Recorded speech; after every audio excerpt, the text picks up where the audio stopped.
Adding bonds to an awarded tender. The iSpec bond tracking function allows you to keep track of your exposure to various financial institutions that provide bonds to your suppliers.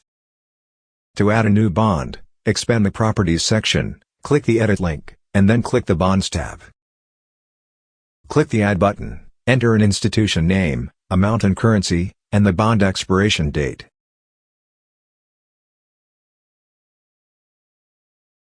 After the bond has been created, it can be deleted or it can be edited if necessary.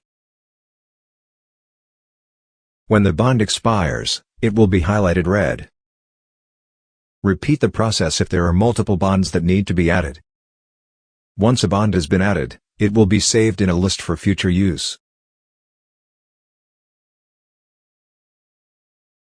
Click the History icon to view details of any edited bonds.